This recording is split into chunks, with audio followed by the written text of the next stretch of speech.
Good evening, Sadhguru Ji. Namaskaram and a very warm welcome. Sadhguru Ji, as part of Emerging Business Forum, we have been traveling to major MSME clusters of India to address the challenges faced by small businesses. And today is a big day for us. We are honored and highly privileged to have you with us. Thank you, Sadhguru Ji. Sadhguru Ji will be hand-holding all of you and exploring the growth path. So without further ado, let's begin the proceedings. Sadhguru Ji, the micro, small and medium enterprises are considered to be the backbone of the Indian economy. Their contribution is immense on many fronts. We would like to know your thoughts on MSMEs. Could these small businesses drive the Indian economy in the days to come? In terms of workforce, in terms of whatever may be happening in the international economic situation, one engine that keeps running in the country is the SME sector, which is always buzzing, irrespective of what's happening elsewhere. Or in other words, largely insulated from the external variations that happen which could affect the country. The larger corporations are hugely hit by these variations, but SMEs keep buzzing, which is very important that we have these two layers of industry, we have these two layers of businesses going on.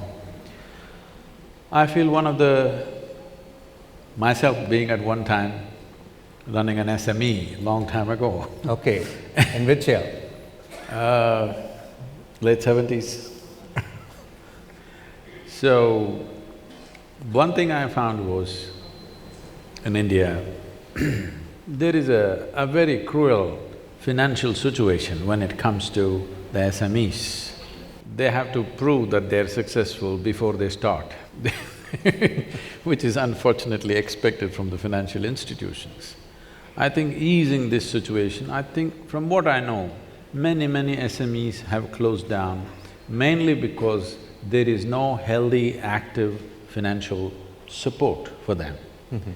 And there's no place to fall back. When small things go wrong, the entire thing goes wrong simply because there is no financial elbow to make that elbow room is missing for them to recover from that. Our theme for this series has been Make in India. We would just like to know you interact with top political leaders, economic leaders around the world. What is the feedback you get on the India story? Outside the country, the India story is doing great. Inside the country, it is… Okay outside it's doing great. Outside it's doing great.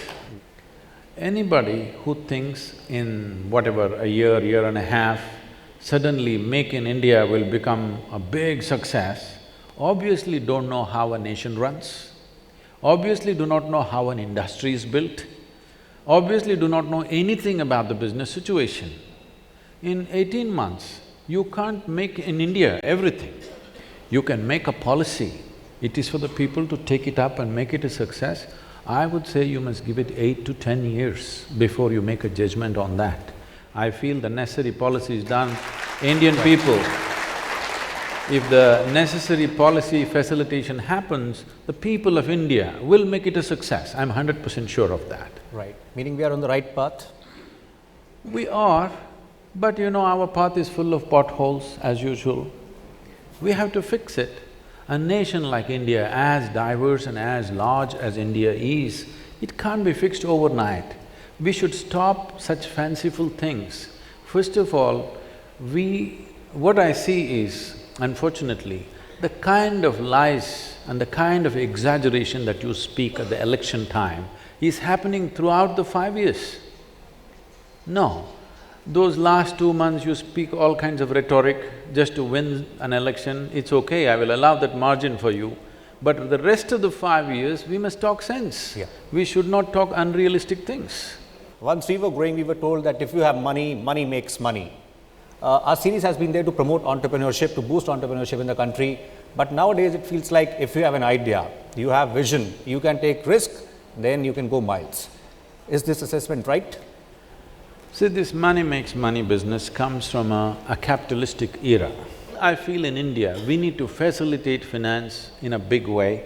Still money is not as available as it should be, because one thing is, I don't know, most of the SMEs must be paying over 18% and doing business. Anybody who pays over 18% interest and successfully does business is a magician. Yeah. Yes, as far as the rest of the world is concerned, you are magical, really. But in India, most people are doing business paying over 15 to 18% and doing it successfully, which is enormous prudence as to how to do business. If only you create an easier playing field. If, like in United States, it's 2% for an entrepreneur. Yeah. Okay? 2% interest. 2% interest, if you give it to all these people will multiply 100 times in a matter of few years, I'm sure. Wonderful. So, we'll just try and get some views from the floor and then we'll go ahead. It's from Mr. Rakesh Mehta. Mr. Rakesh Mehta, yeah, please stand up. He says, how can we be joyful even while have business tension? Okay. Someone, just 3 days ago, they came and asked me, Sadhguru, my job is too much tension, I can't bear it. So I blessed him, may you be fired. He said, no, Sadhguru. I said, what? What's the problem? If you have a job, you're suffering it. If you lose your job, you suffer it. So you better look at it, this is not about the job.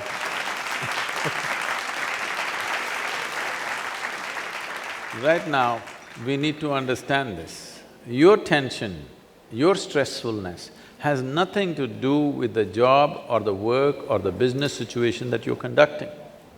It is your inability to manage your own mind, your body, your chemistry, your energies. You're not able to manage this human mechanism. Because there is friction within, every job seems to be stressful. You just look at the world, any kind of job people are complaining they're stressful, isn't it?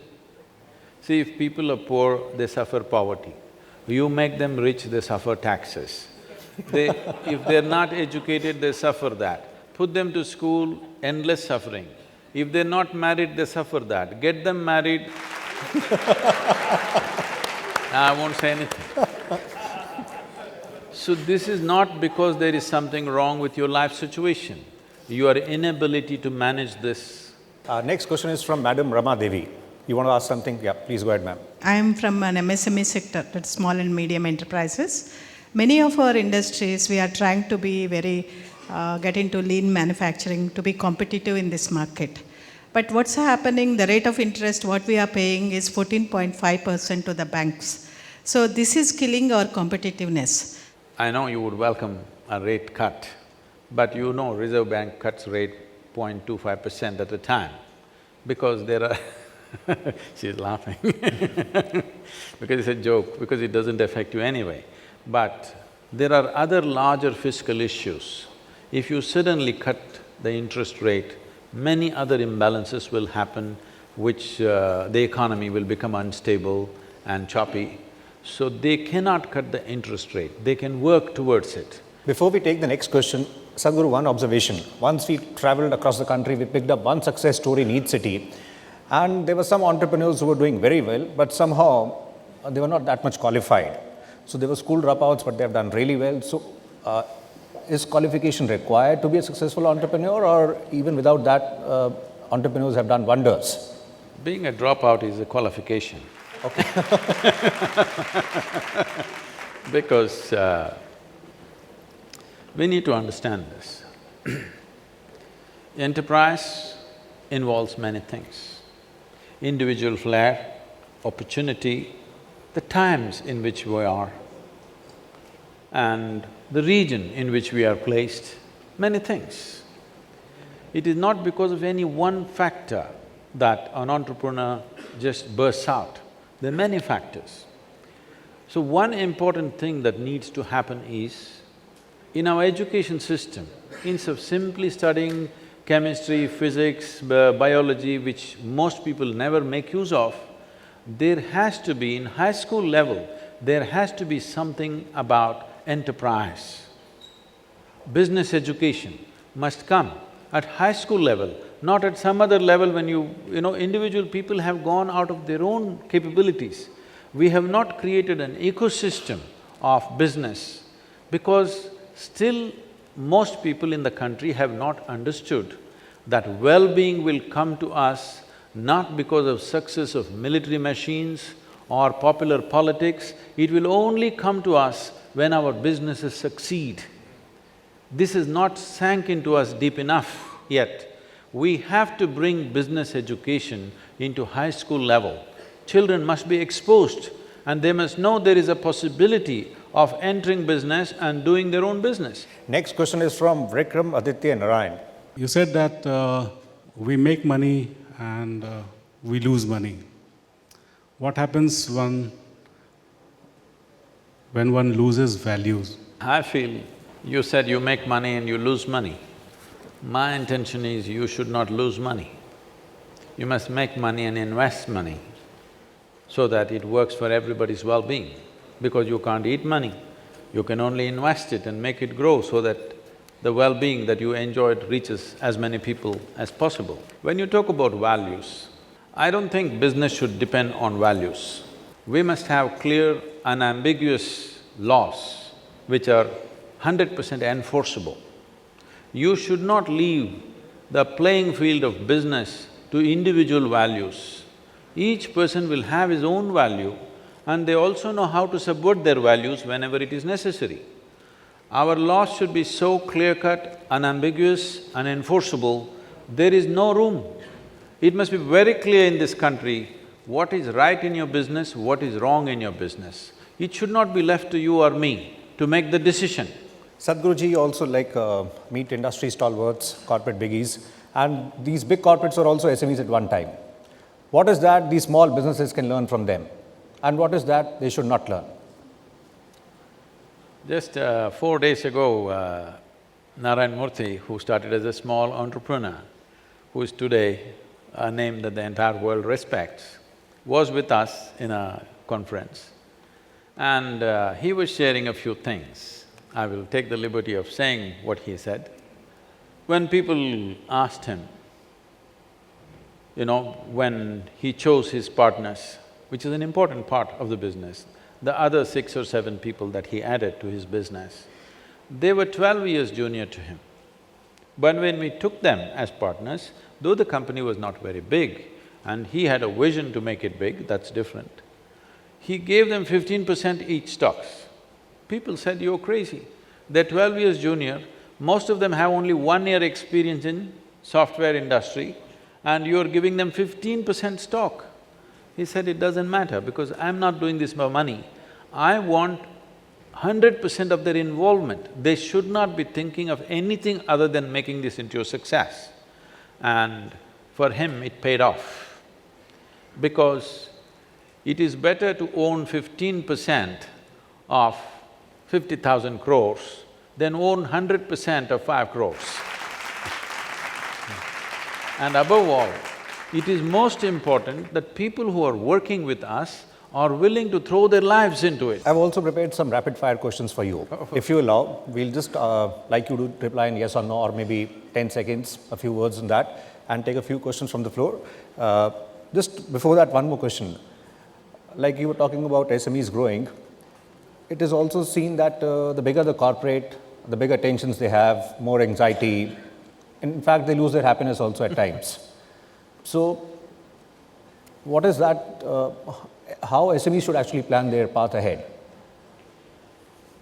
See, as you're building your business, you must also build yourself. It's very important. Let me tell you, put it this way. If you take charge of your physical self, if you have mastery over your physical body, 15 to 20% of your life and destiny will be in your hands. If you take charge of your mind, 50 to 60% of your life and destiny will be in your hands. If you take charge of the fundamental life energies within you, 100% of your life and destiny will be in your hands. When you say, I'm an entrepreneur, this is the first thing you should do, that you need to spend time upon yourself. We can offer you a powerful process called inner engineering, that you engineer yourself into a way, but no matter what is the situation, how you are will not change. Great. Sadhguruji, now the rapid fire. Are you ready? Let's begin. You're going to shoot at them or me? To you, Oh. Sadhguruji. First question. Do you believe in God? Yes or no? What I know, I know. What I do not know, I do not know. I don't fancy in believing anything for that matter. Next question. How many hours do you sleep in a day? Normally, I've managed for almost 25–30 years with 2.5 to 3 hours of sleep. These days, I'm getting a bit lazy and sleeping 4–4.5 hours. Okay, great.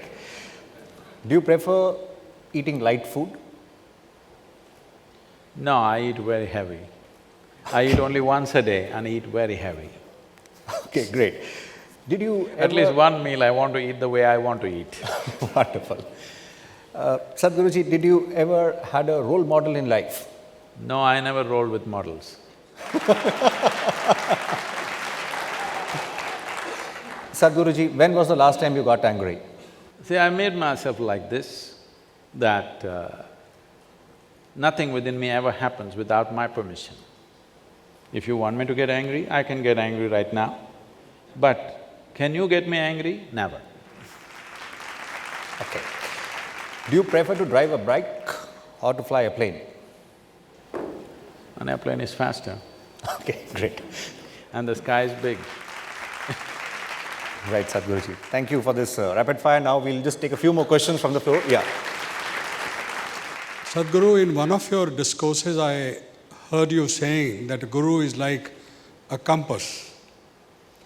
It tells the direction, and that reminds me to ask you that in yesteryears, India was known as Sone ki Chidiya. When we are all talking about the new government doing so well, with the Make in India happening, with Digital India, Skill India and everything being gradually put in place, does your compass find that the India will regain its position of Sone ki Chidiya ever? Now, there are two ways to look at life, there are two ways to look at future. Some people are looking for predictions. Some are planning and seeing how to fulfill the plan. Do you want a plan or a prediction? Now, those who are incapable of a plan always go to the astrologer for a prediction. As entrepreneurs, as people who are heading important institutions in the country, I want you to have a clear-cut plan and strive to fulfill that plan. If all of us strive to fulfill that plan that we are right now making, is in the making somehow, definitely we will be there. In one of your speeches, you have said that human body is like computer and yoga is its password. Would you like to elaborate? Thank you.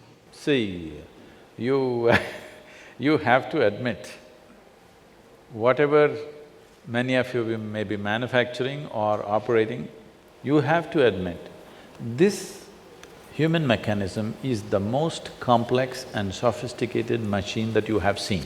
Yes or no? On this planet, this is the most sophisticated machine. This is the highest technology piece that you have seen. Yes or no? Yes, sir. I'm asking you, have you read the user's manual? Somehow our education systems, the modern education systems think that by teaching you about amoeba, about teaching you about the cosmos, about teaching you about the solar system, not teaching you anything about how this one functions from within, you are going to become a great human being. No, you have to know how this one functions. Only then you will dare to go into any situation without fear or favor. If you can make yourself like this, that you being peaceful and joyful is not subject to anything outside of you, you are joyful by your own nature, that means you have no fear of suffering. Only when there is no fear of suffering, you will walk your life full stride. Otherwise, every step is only half a step. Thank you, Sadhguruji. Thank you very much for your time. This is one session I feel I'll always remember, and I hope those who have participated would agree with me. It has enriched us in many ways. Sadhguruji, before we say final thank you to you, just three things that the Indian MSMEs should do moving forward. Oh. Message from you. Three things. You must grow and grow and grow. Thank you. Thank you. I would like to take this opportunity to congratulate all of you for whatever you have achieved and bless you for the future success of your businesses. In the success of your business is the success of this nation. Please keep that in your mind. Thank you very much. Thank you, Sadhguru. Thank you very much. Thank you.